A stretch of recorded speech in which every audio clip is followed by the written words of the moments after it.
In this module, we will try to get an understanding of the crystallization process. In relevance to freezing, there are two key processes that occur during ice crystallization: nucleation and crystal growth. Both these processes are related to each other, so that crystal growth will occur only if nuclei are present to begin with. Depending on the number of nuclei created, ice crystals will grow to a certain size.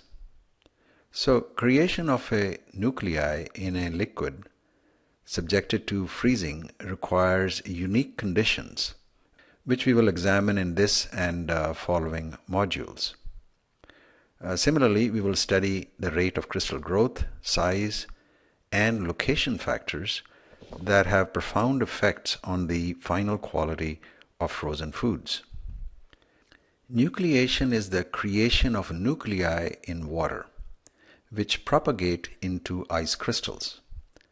There are two types of nucleation processes: homogeneous nucleation and heterogeneous nucleation.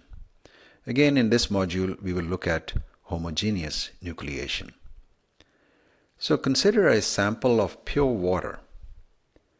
We purposely use pure water to avoid interference with the nucleation process by any solid or foreign bodies.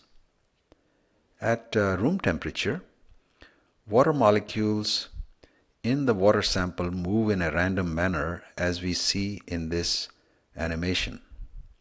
The molecules will collide with each other and the walls of the container. Now, temperature influences the velocity with which these molecules move. If we heat the sample, the molecules begin to move at a higher pace, and they will collide with each other more often and with the container walls. On the other hand, if we lower the temperature of the sample, the water molecules become sluggish, just as we do if it gets very cold, and their movement slows down. When the temperature is lowered to 0 degrees Celsius, their movement becomes even more sluggish. Now, if we continue to remove heat from this sample and lower the temperature below 0 degrees Celsius, some of the slow-moving water molecules begin to aggregate. After a few molecules aggregate, they assume positions similar to being bound together, as we see in this animation. These embryos grow in size as additional water molecules come and aggregate around them.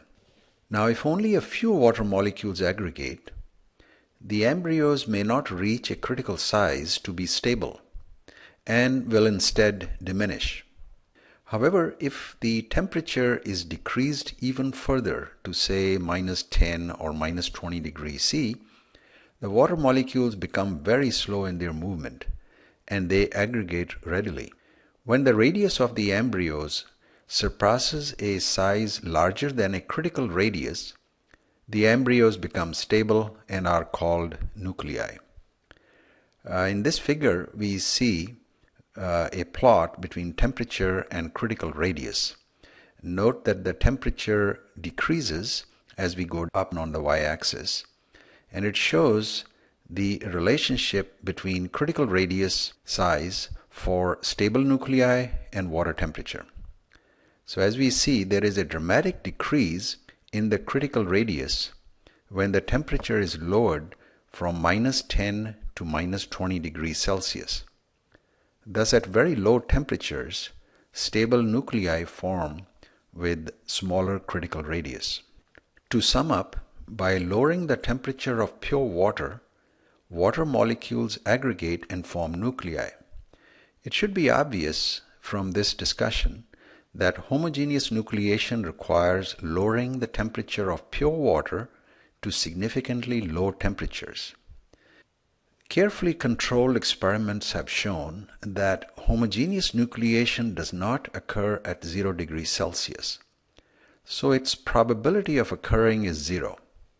However, the probability of homogeneous nucleation increases to 1 when the temperature is lowered to minus 41 degrees C. So that means that water can remain in liquid state at temperatures below 0 degrees C under carefully controlled conditions, and it's possible that we can take the temperature down to minus 40 degrees C before homogeneous nucleation begins. However, as we note, at minus 41 degrees C, the probability of homogeneous nucleation is 1. That means homogeneous nucleation will definitely occur at that very low temperature.